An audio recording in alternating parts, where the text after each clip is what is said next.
निकल के आए। इस पे हम करेंगे चर्चा। इससे जुड़ा है आज का हमारा विशेष, और विशेष के तहत हम सवाल पूछ रहे हैं किस तरीके से धर्म से आतंकी वार, कर्म से भारत का पलटवार। क्योंकि धर्म पूछ के लोगों की जान ली गई पहलगांव में, और भारत ने कर्म देख के, यानी कि जो आतंकी है उनका कर्म देखकर एक तरीके से करारा पलटवार किया। इस विषय पर बात करने के लिए खास मेहमानों का पैनल मेरे साथ मौजूद है। उनका परिचय आपसे कराते हैं। एम्बेसडर अनिल वाधवा जी हैं, जो कि पूर्व वरिष्ठ राजनयिक हैं। बहुत बहुत स्वागत है सर हमारे साथ जुड़ने के लिए। इसके अलावा major general retired Ashok Kumar ji हैं, रक्षा मामलों के विशेषज्ञ। सर आपका भी बहुत बहुत स्वागत है। जनरल कुमार, शुरुआत आपसे, क्योंकि रक्षा मंत्री का ऑपरेशन सिंदूर के बाद ये पहला दौरा था जेएनके का।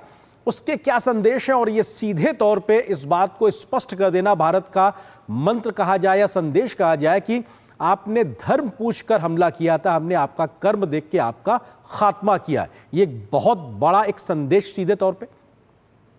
निस्संदेह असल में आप पाएंगे कि जो लीडर्स जिनकी क्रेडिबिलिटी अच्छी होती है, जो अपनी सेना को अपना समझते हैं, युद्ध के दौरान और युद्ध के बाद भी उनके बीच में जाकर उनसे मिलते हैं ताकि उनका हौसला अफजाई भी हो। आपने देखा होगा प्रधानमंत्री खुद सबसे पहले अनअनाउंस्ड फॉर्म में आदमपुर एयरबेस में गए और उन्होंने पाकिस्तान के झूठ को नकाब किया। अब चूंकि ये सारी चीजें जम्मू एंड कश्मीर से शुरू हुई थी, पहलगाम का हमला वहीं पे हुआ था, और 7 मई की घटना होने के पहले लाइन ऑफ कंट्रोल पे सीज फायर भी वहीं तोड़ा गया था। वहीं के लोगों ने ट्रांस बॉर्डर फायरिंग में जाने भी दी थी पुंछ के इलाके में। और इसलिए हमारे रक्षा मंत्री का वहां जाना, सैनिकों को मिलना और स्पष्ट रूप से पाकिस्तान के लिए संदेश देना बहुत ही आवश्यक था। हालांकि प्रधानमंत्री ने अपने राष्ट्र के संबोधन में अपने राष्ट्र की पॉलिसी को बहुत ही सलीके और साफ और स्पष्ट तरीके से रखा था।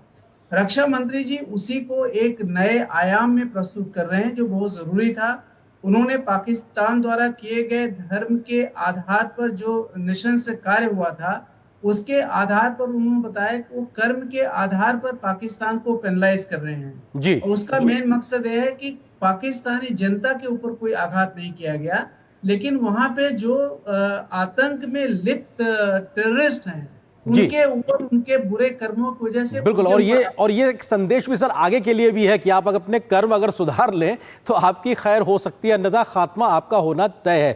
एम्बेसडर वाधवा, क्योंकि लगातार हमने देखा कि पहलगांव की घटना के बाद से सबसे पहले हमने एक तरीके से डिप्लोमेटिक स्ट्राइक देखा था। इस मिलिट्री स्ट्राइक से पहले उसके फैसले, खासतौर से सिंधु जल समझौते को निलंबित करने का जो फैसला था, वो आज भी बदस्तूर कायम है। इस तमाम प्रकार की सहमति बनने के बाद भी इसका एक व्यापक असर अभी भी दिखाई पड़ रहा है। आपको लगता है कि जो डिप्लोमेटिक जो फैसले लिए गए हैं वो भी अपने आप में पाकिस्तान को घेरने, उसकी कमर तोड़ने के लिए काफी पर्याप्त तरीके से काम कर रहे हैं? एम्बेसडर वाधवा जी बिल्कुल। जैसा कि आपने कहा, सिंधु जो समझौता है वो निलंबित है, और आज ही एक खत पाकिस्तान की ओर से भारत को मिला है कि इस पर पुनः विचार किया जाए। वो इसलिए क्योंकि पाकिस्तान जानता है कि इससे पाकिस्तान में काफ़ी तबाही मचेगी, और जो खरीफ की जो क्रॉप भी सो होने जा रही है, उसके लिए ये बहुत ज़रूरी है कि डेटा शेयरिंग चलती रहे, और इसी तरह से भारत से जो पानी पाकिस्तान में जाता है सिंधु समझौते के तहत, वो बरकरार रहे। नहीं तो पाकिस्तान को बहुत किल्लत सहनी पड़ेगी। और भारत ने ये स्पष्ट कर दिया है कि जब तक आप टेररिज्म जो है उसको इररिवोकेबली ख़त्म नहीं करते हैं और क्रेडिबली ख़त्म नहीं करते हैं, तब तक ये इंडस वाटर ट्रीटी जो है ये अबेयंस में ही रहेगी। आज ही विदेश मंत्री ने हंडुरास की एम्बेसी को जब उद्घाटन था, उस समय अपने भाषण में ये बात फिर से रखी, और रिपोर्टर्स को फिर से बताया कि ये भारत का जो स्टैंड है इसमें कोई बदलाव नहीं होगा। तो ये बहुत ही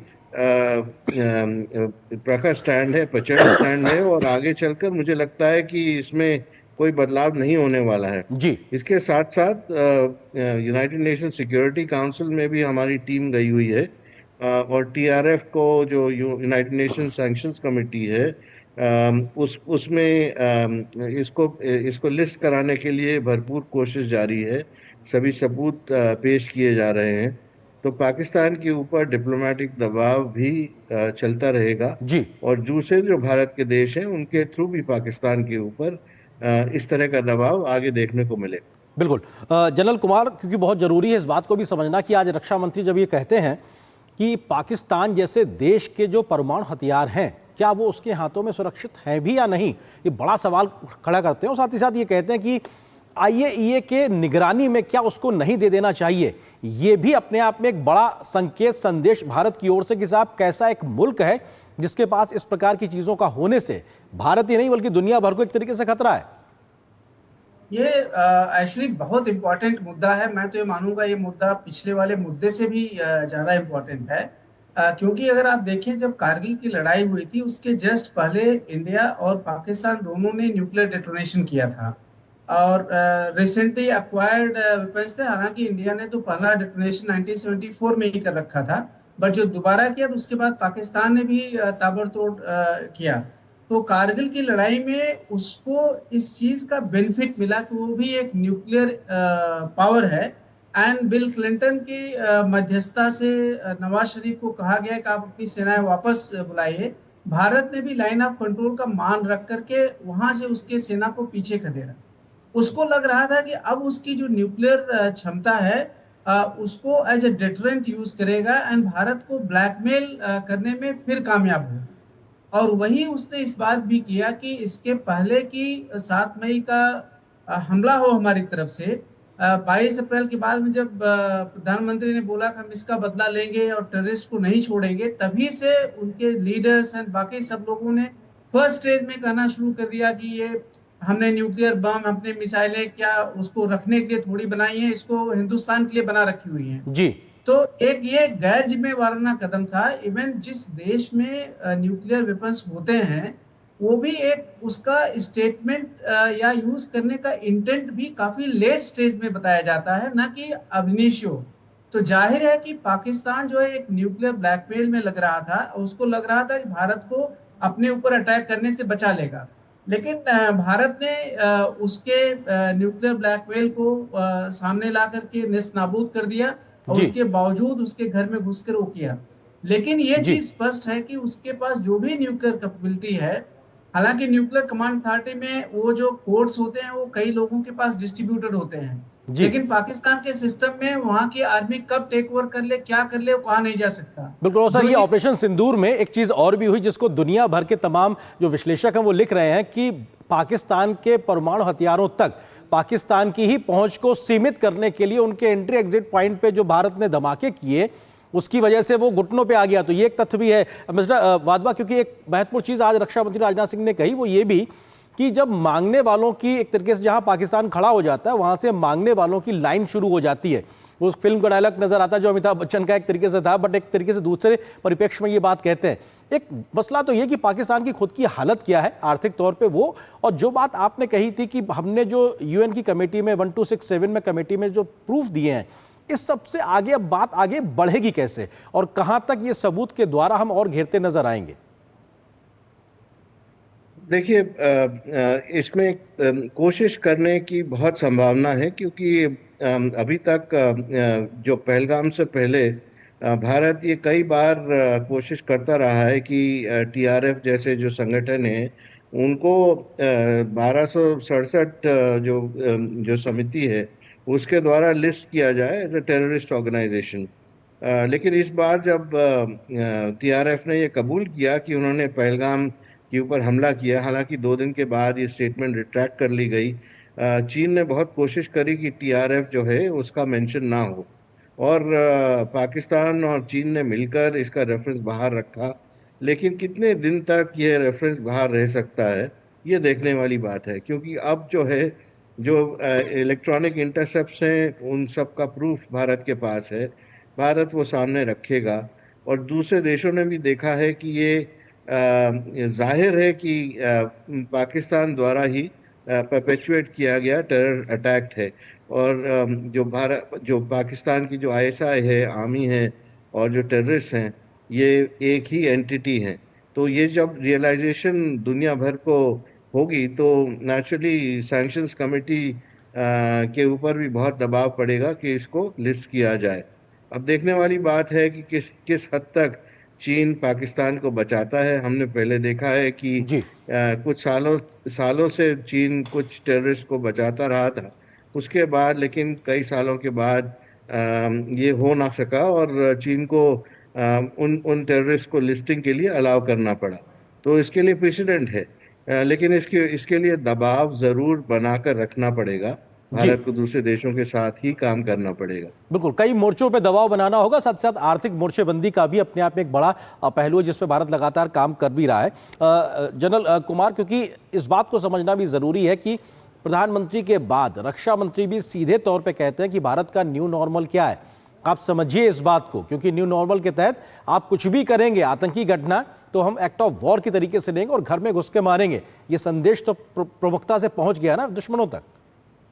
असल में ये जो पहलगाम के बाद में हमने जो स्ट्राइक किया है पाकिस्तान में, वो अपने आप में अनप्रेसिडेंटेड है।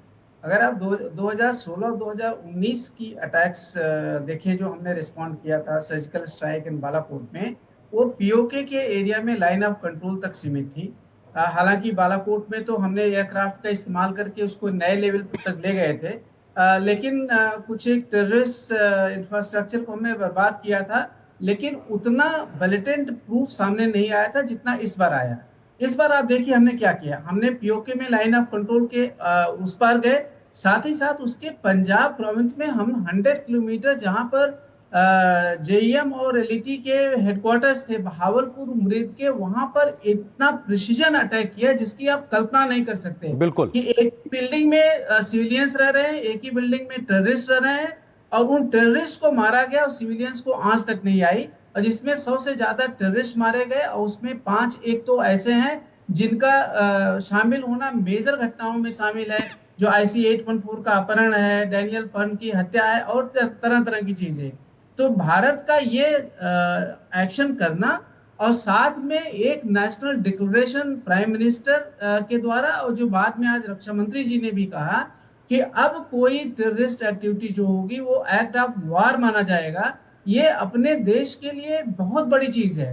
अब हमको नंबर्स पर ही, ज्यादा नंबर्स हो तभी हम रेस्पॉन्ड करें, अब ये जरूरी नहीं है। जी। इस पॉलिसी के तहत अगर एक भी टेररिस्ट हमारे यहाँ स्ट्राइक करता है, जम्मू कश्मीर में नहीं, भारत के किसी भी हिस्से में, जी, तो हम इस पॉलिसी के तहत जो भी अप्रोप्रिएट समझे हम रिस्पॉन्स कर बिल्कुल सकते वो हैं। एक तो कड़ा बहुत वार बड़ा लेंगे बदलाव और है। फौलादी फैसले, अगर प्रधानमंत्री के शब्दों में कहें तो फौलादी फैसले भी लेंगे, क्योंकि राष्ट्र प्रथम की भावना से हम काम करेंगे। मिस्टर वाधवा, एक अंतिम सवाल आपसे।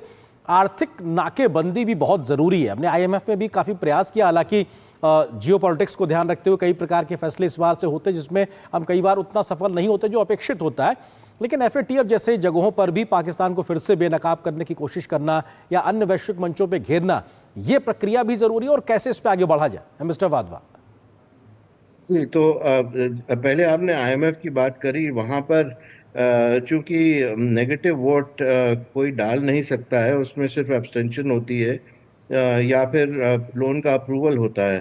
तो जब लोन का अप्रूवल होता है उस समय समय पर कंडीशनैलिटीज लगाई जाती हैं। और इस बार जो पाकिस्तान के लिए लोन जो अप्रूव हुआ है 2 ट्रांचेस में, उसमें भी उस तरह की कंडीशनैलिटीज आई हैं। तो अभी आगे IMF को देखना पड़ेगा कि पाकिस्तान किस तरह से इस लोन को इस्तेमाल करता है।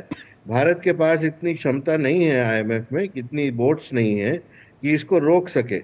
और जो नेगेटिव वोट, जैसे मैंने कहा, वो अलाउड नहीं होता है IMF में। तो ये दूसरी प्रक्रिया है।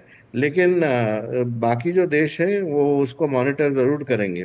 FATF का जहाँ तक सवाल है, वो जो सिचुएशन है वो दूसरी कई कुछ डिफरेंट है, क्योंकि उसमें बहुत कड़े प्रतिबंध होते हैं। और अगर कोई कंट्री इस तरह की घटना से जुड़ा रहता है, जैसे ये एक टेररिस्ट अटैक पहलगाम में हुआ है जिससे जी, पाकिस्तान के तार जुड़े हुए हैं, FATF जरूर इसको नोट करेगा। और उसमें काफी जो देश हैं, उनका जो रवैया पाकिस्तान की ओर है वो पहले से ही उसको वो इस तरह से देखते हैं कि ये संदिग्ध देश है, एक रोग स्टेट की तरह उसको देखा जाता है। बड़ी मुश्किल से पाकिस्तान पहले FATF के चंगुल से बाहर निकला था। तो इस बार कोशिश जरूर होगी, भारत की ओर से भी कोशिश होगी कि पाकिस्तान को फिर से FATF के सामने खड़ा किया जाए। और उनसे सवाल पूछे जाएं। और एक बार पाकिस्तान ग्रे जी। लिस्ट में आता है तो उसके बाद उसकी प्रक्रिया काफी लंबी चलती है। बिल्कुल, ग्रे लिस्ट से लेकर ब्लैक लिस्टेड करने तक की प्रक्रिया में भारत लगातार कोशिश करेगा। फिलहाल वक्त इतनी अनुमति दे रहा। आप दोनों मेहमानों का बहुत बहुत शुक्रिया हमारे साथ जुड़ने पर, इस विषय विस्तार से बात करने